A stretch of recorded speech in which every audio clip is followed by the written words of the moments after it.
Hello everyone, welcome back to another video.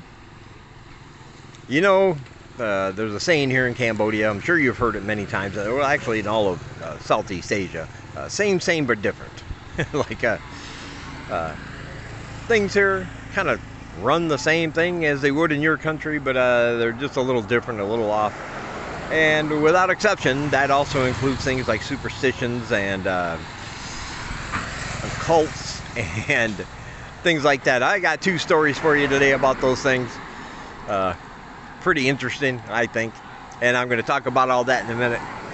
But first I want to say, if you want to help support the channel and help support our Chum Ben festivities, which are coming up here really soon, it would really be appreciated. I have links down below for PayPal, Ko-Fi.com, or you can join my Patreon. And if you do any of those things, if you help us out, I'll help you out. I'll send you copies of my books. I have a book called Live in Cambodia, a guide for living in the Kingdom of Wonder. I have a book of short horror stories called The Things That Happen at Night, and a book called a big book of weird top 10 lists.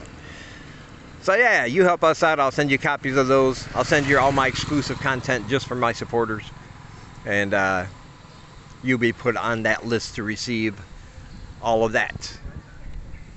Every bit is appreciated. And also, if you want to check out my horror channel called Horror Reads, where I review and discuss the horror books I read, that link is also down below. I just finished my review this morning of Stephen King's new one called Fairy Tale. So go to the channel, be sure to check that out. And as always, thank you for watching. Now let's get on with the video. There we go, we got a goat. Or is that a ram? He's got horns. Might be a ram. I don't know. Who knows what the difference is between a goat and a ram? I don't, but all I know is he's scared because he's peeing. He's looking at me with those, man, they got some messed up eyes.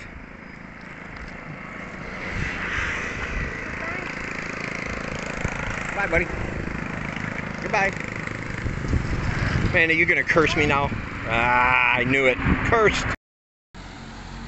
Alright, so we are actually going the opposite way, right over there, that little alley. Our building is back there, and if you turn around and go back that way, that will lead us to the main part of Siem Reap, the downtown area, Stockround, and over by where Kelly and Luke live. But I don't think I've ever been the opposite way. So we are going to take a walk down here.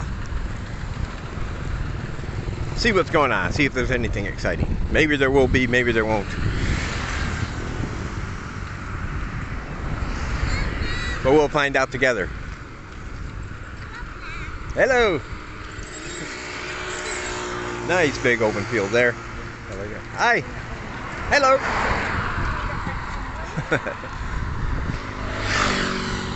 There are some pretty nice houses out this way. Look at that one. Pretty impressive buildings on this little road here, which I really like. But mainly while we walk and see what we can see, in any country there are superstitious people. In fact,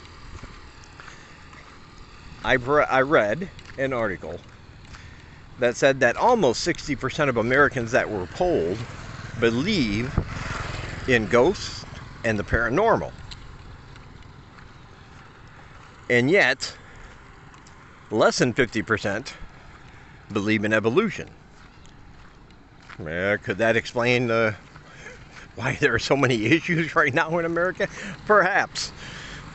People are willing to believe things that can't be proven and ignore things that have already been well established. But it's like that all over.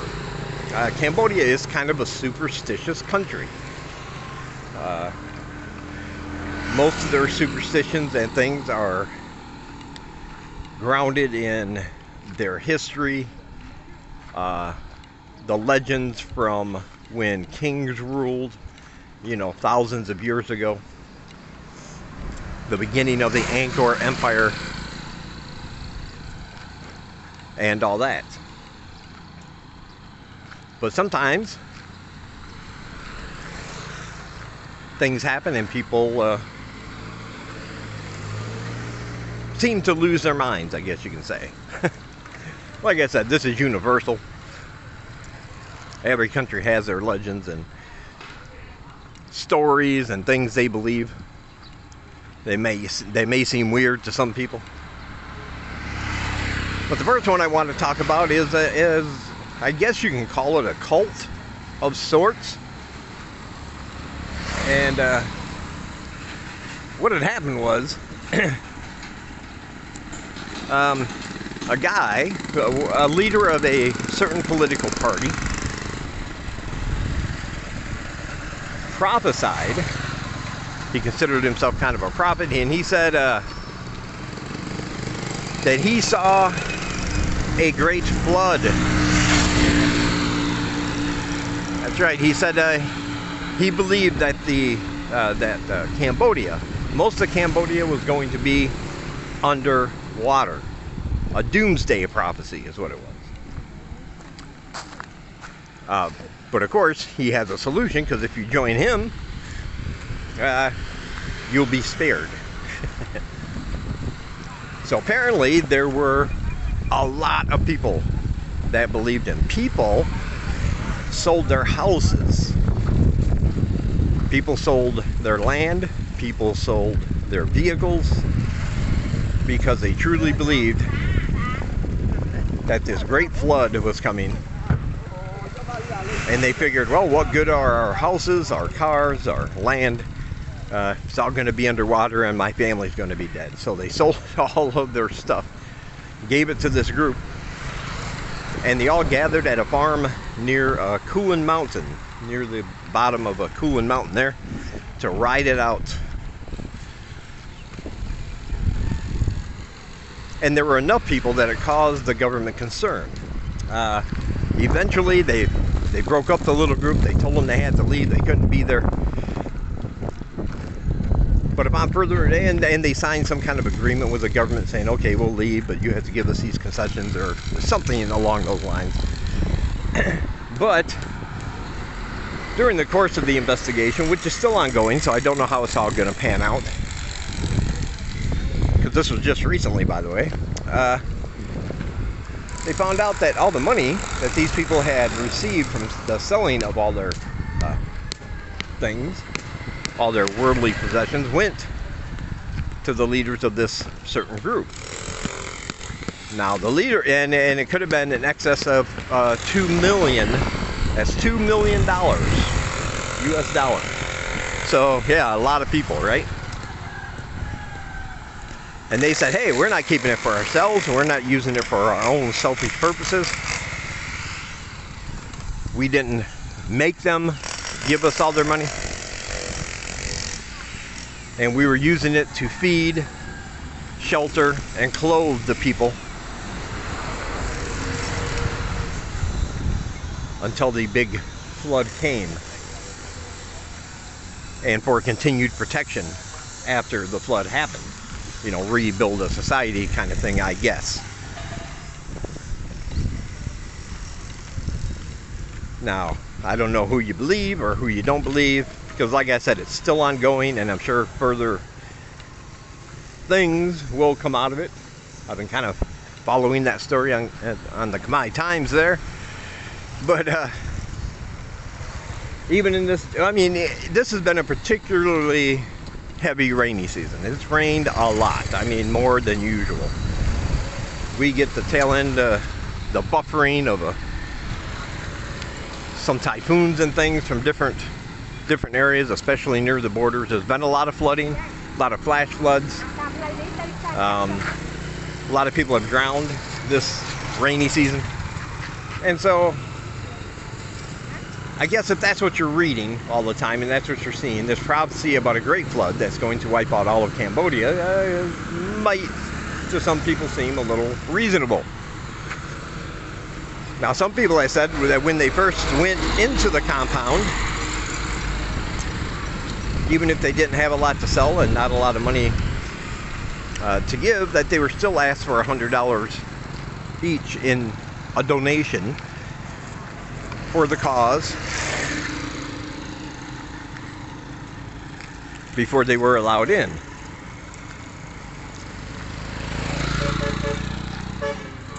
The leaders of the group said, nope, that's not true. They're making it up. Any money given was all voluntary, and it was to meet the needs of the whole little cult-like community there. And like I said, the government broke it up. They came to some sort of agreement, and we'll see how it turns out. But I was actually quite shocked that, you know, when they started talking about perhaps as much as $2 million, and that people actually sold everything they had in the belief in this doomsday scenario. I mean, that's a big chunk of change, man, you know? for something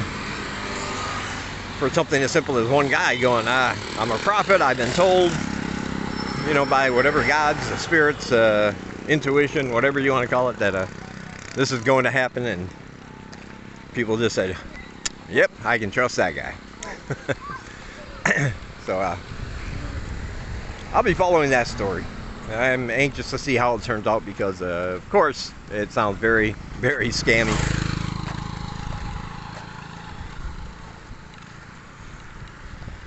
But we will see. I just thought it was an interesting story, and like I said, it's happened before, man. The United States, every few years, some preacher, some evangelical nut job will come up and say, the rapture is about to start. Everybody sell your stuff. Let's gather together in a field and wait for our time to go to heaven.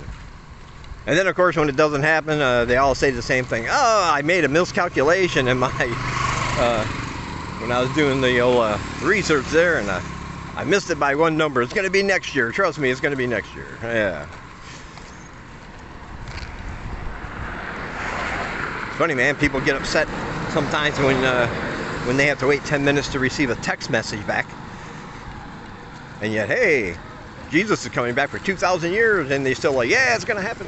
Hey, I don't know. But it's funny, the last time, I think it's 2017 or 2016, the last time somebody in America tried that thing, other people were smart enough to take advantage of it. They somehow got a hold of some of these people and said, hey, since you're going to be in the rapture and I'm not, and you have pets, dogs and cats, when this event happens, you give me a couple $1,000s now, and I will be sure to protect your animals, your pets. Everybody loves their animals.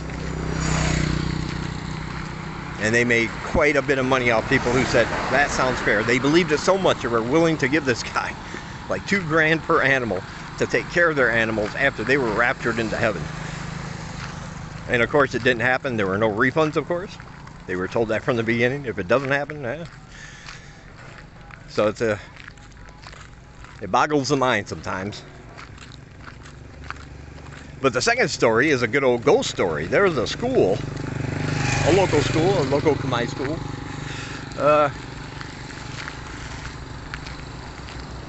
And they reported just a couple days ago that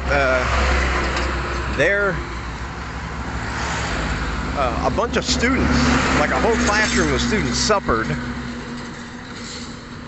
At least this one classroom suffered from mass hysteria and bouts of fainting.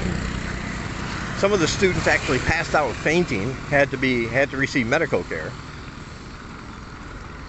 because they said they all saw a ghost in the classroom during the class.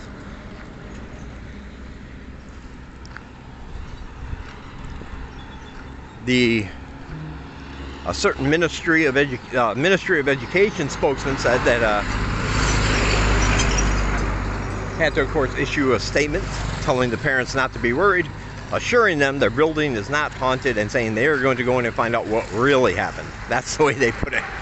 Obviously, no belief in that story, but it was enough to affect at least a whole classroom full of kids. Like I said, some of them fainted and fell hard enough to require medical attention.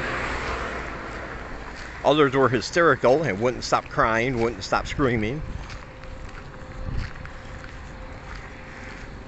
All because they said they saw a ghost. Now, granted,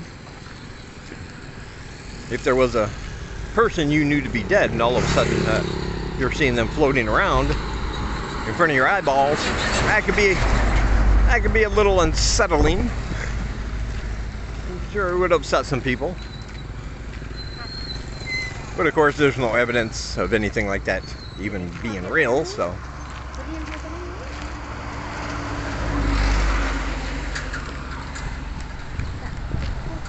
But like I said, these stories happen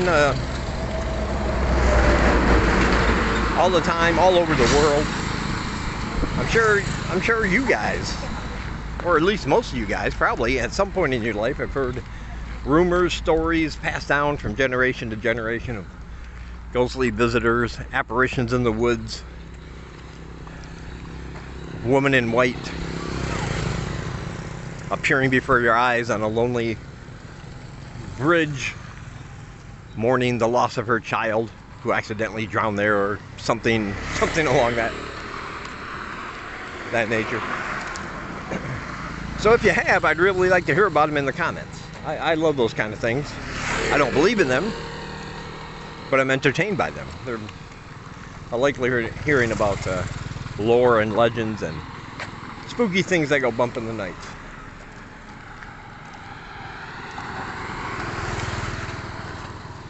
So yeah, leave me a comment. Tell me your favorite ghost story that you've heard that perhaps you grew up with, and tell me what you think. Alright, be sure to check out all my links down below. Like I said, there are links to PayPal, Ko-Fi.com, or you can join my Patreon. And if you do that, you help support the channel, which I really appreciate. You make sure we all have a good Chum Ben, which I really, really appreciate. And hopefully you'll appreciate what I can give you in return. Copies of my books, all my exclusive content, and occasionally things just off the top of my head. I hope you enjoy it. Also down below are links to my social media. If you just want to buy my books individually, those links are down there as well, and you can use PayPal on that site. So you don't have to put in a credit card if you don't want to. And other channels, vlogging from this part of the world. I put all their links down there in the description, so you can go check out their channels and give them a like, subscribe to them. Good channels, great information, and amazing sights. Because this was rather mundane. I thought I'd see something cool down this way, but seems to be just yeah. Seems to be almost an industrial type area.